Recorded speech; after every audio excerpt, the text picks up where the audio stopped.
I come to the garden alone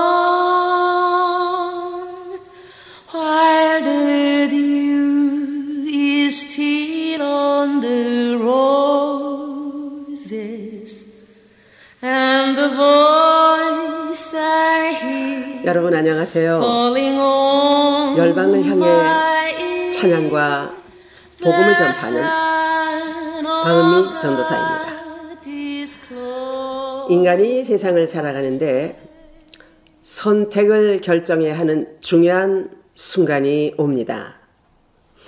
어떻게 보면 매 순간마다 우리는 선택의 연속선에서 살아가고 있다고 해도 과언이 아닙니다. 오늘날 대한민국에서 벌어지는 일을 생각해 보면 선택을 잘 해야 한다는 중요한 교훈을 주고 있는 것 같습니다. 얼마 전 한미 정상회담 때에 이재명이 혹시 공격을 당하지 않을까 또는 망신을 당하지 않을까 그 회담이 진행되는 가운데 얼마나 마음을 졸였는지 몰라요. 전 세계가 보고 있지 않습니까? 전 세계 가운데 한국의 국위가 떨어지면 어떡하나, 또 대통령이 망신당하는 것을 보면 어떡하나 그랬는데 정말 감사하게도 망신당하는 것은 모면한 것 같아서 정말 다행이라고 생각을 했었습니다. 이 대통령이 친중은 안 되겠다고 생각했었는지 또 대한민국은 미국과 뗄 수 없는 동맹 국가라는 것을 드디어 깨달았는지 아무튼 그 순간을 잘 빠져나가더라고요. 이재명이 반미 사상으로는 절대로 나라를 지킬 수 없다는 것을 아마 알았을 것이라고 생각을 합니다. 세계적으로 볼 때 웬만한 나라들이 미국과 무역 협상이 안 걸리는 나라가 어디 있어요. 아주 빈민국이 아니면 다 미국과 무역을 하고 있지 않습니까? 지금 트럼프가 강한 협상 정책으로 세계를 조정하고 있는 상황 가운데서 한국이 어떻게 친미, 친중 이렇게 양다리를 걸칠 수가 있겠느냐 말입니다. 마태복음 6장 24절에서 이렇게 말씀합니다. 한 사람이 두 주인을 섬기지 못할 것이니 혹 이를 미워하고 저를 사랑하거나 혹 이를 중히 여기고 저를 경히 여김이라. 너희가 하나님과 재물을 겸하여 섬기지 못하느니라. 이번에 한국이 중국의 전승절에 참여했죠. 그런데 왕이 외교부장을 만난 것은 시진핑이 대한민국의 안중에 없다라는 뜻으로 그렇게 보여진 것 같아요. 이것이 바로 양다리 정책의 결과가 아니겠습니까? 대한민국이 어떤 나라입니까? 그런데 대한민국을 경시해요? 전승절에 안 간 것만 못한 상황이었다고 생각합니다. 또 김정은, 푸틴, 당당한 태도를 좀 보세요. 시진핑 옆에서 행세하며 한국을 비웃는 것 같은 그런 느낌이 들더라고요. 그러니까 이 전승절 사건 트럼프가 안 보고 몰랐겠습니까? 다 압니다. 그러면 한국이 미국에게 과연 어떤 메시지를 주었던 것일까요? 우연의 일치라고 생각할 수는 없다고 봅니다. 바로 그 후에 현대 LG 에너지 솔루션 배터리 공장 사건입니다. 불법 체류자로 체포된 대한민국 근로자들 300명이 넘다지요. 졸지에 무슨 그런 고생이 있습니까? 임산부도 있었다고 말을 들었습니다. 아무튼 한국에 무사히 도착해서 정말 감사했습니다. 생각해 봅시다. 대통령이 분명하게 태도를 하지 않았기 때문에 근로자들에게 이렇게 황당한 불똥이 튄 것이라고 생각해 봅니다. 트럼프가 한미 협상 이후 아무 결정도 없이 어떤 문서도 어떤 서명도 없는 상태에서 한국이 전승절에 참여했다. 이재명의 이중 외교로 보았던 것입니다. 그래서 양다리 정책에 회초리를 든 것 같은 생각이 들더라고요. 절대로 한 사람이 두 주인을 섬길 수가 없습니다. 물론 중국이나 미국이 한국의 주인이라는 말이 아닙니다. 그러나 우리나라는 미국과 막강한 동맹국입니다. 결코 잊어서는 안 되는 것입니다. 그리고 우리는 미국이라는 나라를요, 바로 알아야 합니다. 그리고 트럼프 행정을 함부로 생각해서는 안 되는 것입니다. 한국 뉴스를 들으니까요, 미국이 너무 심했다, 쇠사슬로 꽁꽁 묶고 등등 여러 불평과 감정적이고 부정적인 뉴스가 막 쏟아져 나오더라고요. 저도 한국인 신분으로 우리 동네 사람들 보기가 너무 부끄러웠어요. 자존심이 너무 상했습니다. 그리고 그 상태가 얼마나 기분이 나빴는지 몰라요. 그래서 모국이 잘 되어야 이민자들도 그 나라에서 얼굴을 들고 사는 것입니다. 물론 미국이 심하게 다룬 것 같이 보이기도 했어요. 그러나 감정적인 불평보다 우리는 먼저 미국을 알아야 한다는 것입니다. 미국은 여성이나 청소년들에게 수갑을 사용한답니다. 그런데 일반적으로 불법 체류자들, 마약 범죄 또는 총기 사용 우려가 있을 때는요, 쇠사슬을 사용한다고 합니다. 로마에 가면 로마법을 따르라는 서곤이 있죠. 그래서 그 나라 법과 질서를 존중하고 따라야 하는데, 졸지에 고생한 분들은 정말 억울하겠지만요, 이런 상황을 또 이해하기를 바랍니다. 현재 미국은 불법 체류자들이 미국을 정말 어렵게 하는 마약 범죄, 살인, 강간 등 각종 범죄가 이 사회를 어지럽게 하기 때문에 트럼프는 미국을 보호하기 위해서 불법 체류자 추방 정책과 국가와 사회 질서를 바로잡기 위한 차원에서 워싱턴 DC, 또 얼마 전 LA에서도 사건이 있었죠. 시카고 같은 각 주마다 캐피탈 도시에 연방 경찰과 군사를 개입해서 도시를 정화하고 단속하고 있습니다.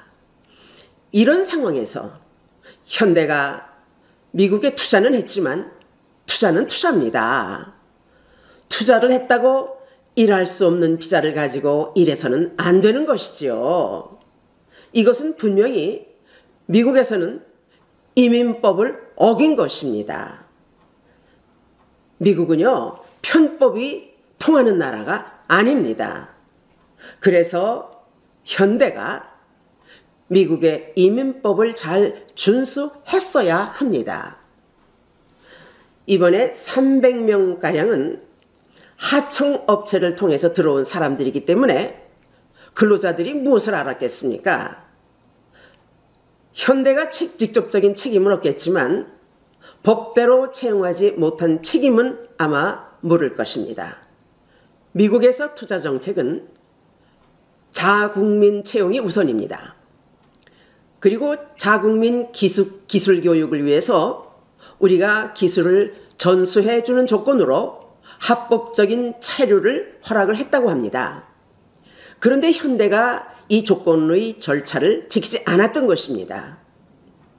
그래서 무슨 일이든지요, 정식 절차를 밟아야 한다. 이것을 우리가 잊으면 안 됩니다.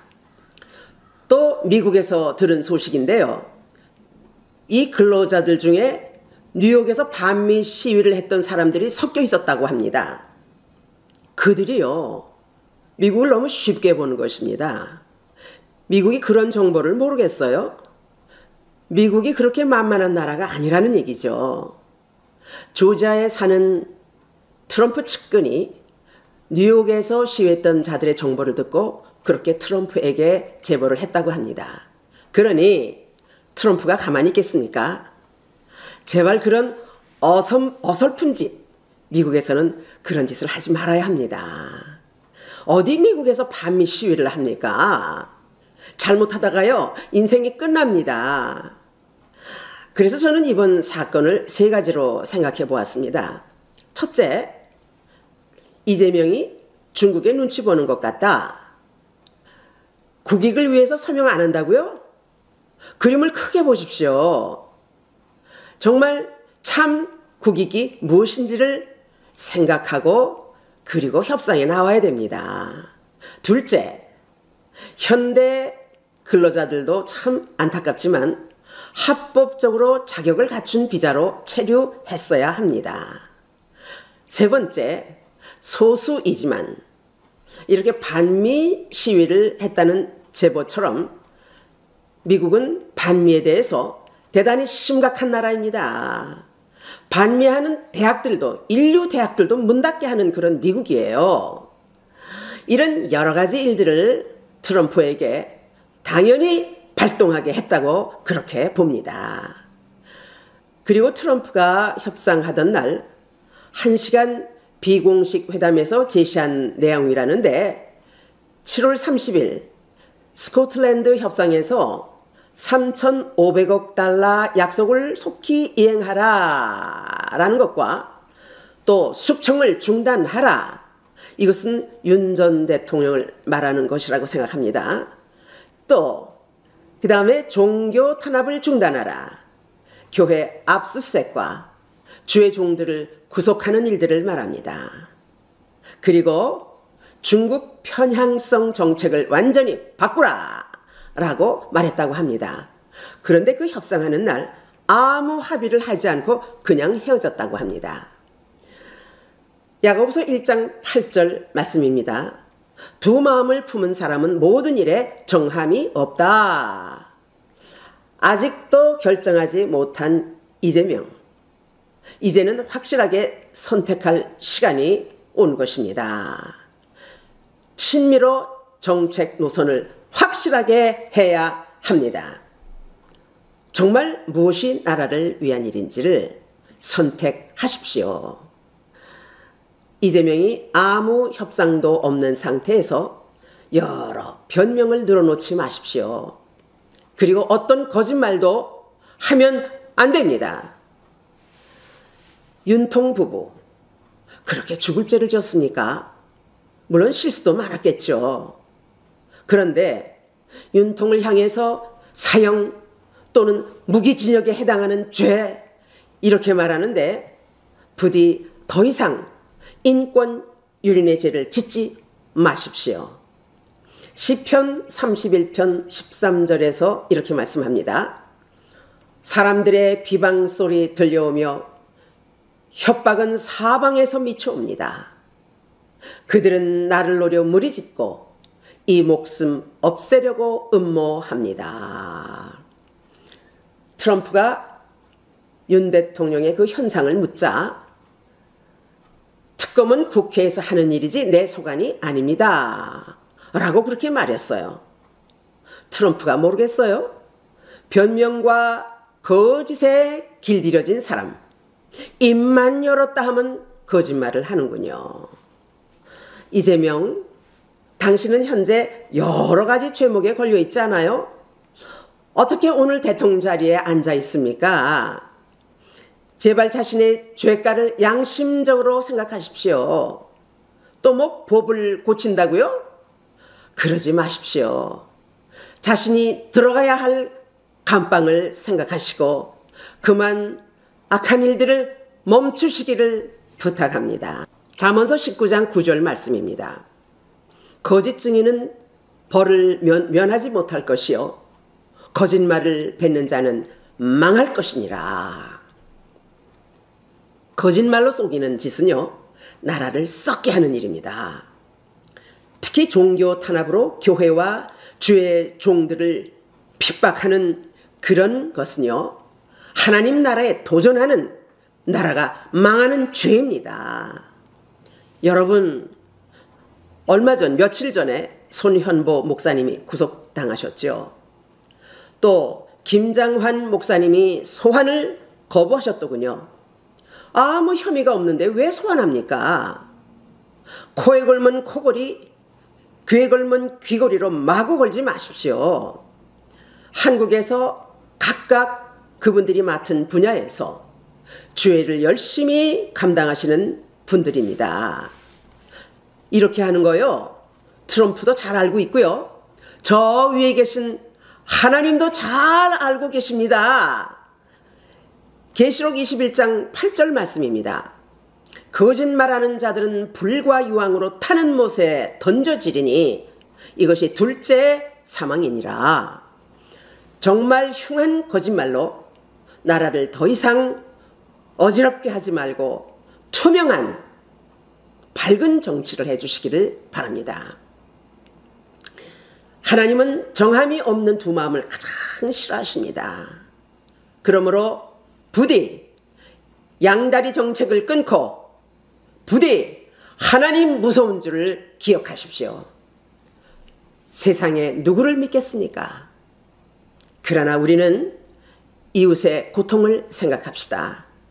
그 아픔을 내 아픔처럼, 그 아픔을 내 마음에 품는 것이 사랑입니다. 예수님은 죄악 중에 있는 모든 영혼들을 구원하시기 위해서 자신의 피로 죽었던 영혼들을 살리셨습니다. 우리는 주님께 그 귀한 사랑을 받은 자들입니다. 그러므로 받은 그 사랑을 남을 살리는 데 사용하시기를 축복합니다. 아멘. 부디 편협적인 생각과 말, 거짓말과 악한 태도를 버리고 이웃을 불쌍히 여깁시다. 시편 39편 1절을 말씀드립니다.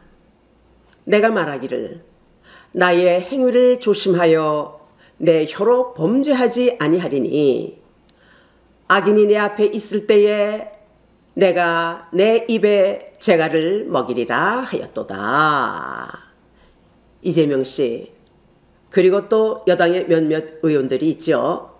더 이상 남을 저주하는 말, 마음을 아프게 찌르는 말을 하지 말고 그 입에 재갈을 물리고 더 이상 말 조심하여 하나님 앞에서 죄를 짓지 마십시오. 그리고 이재명 대통령님, 부디 양다리로 정함이 없는 그런 정치를 이만 그치십시오. 결국은요, 양쪽에서 다 버림을 받게 됩니다. 이것을 기억하십시오. 여러분, 우리는 대한민국의 평화와 번영을 위해서 우리 모두 함께 기도합시다. 자기 배만 채우고 상대를 꺾고 죽이려는 악한 죄를 범치 않도록 국민들을 위해서 바른 정치를 하도록 우리의 위정자들을 위해서 우리는 기도합시다. 그리하여 하나님이 통치하시는 그러한 복된 대한민국이 되기를 기도하는 우리 모두 국민들이 되시기를 축복합니다. 할렐루야. To be continued. 이 영상은 리빙 미션 오브 뉴라이트에서 제공합니다. 구독과 좋아요 부탁합니다. 우리 모두 함께 하나님의 큰 영광이 되시기를 축복합니다. 대단히 감사합니다. 안녕히 계십시오. None other has ever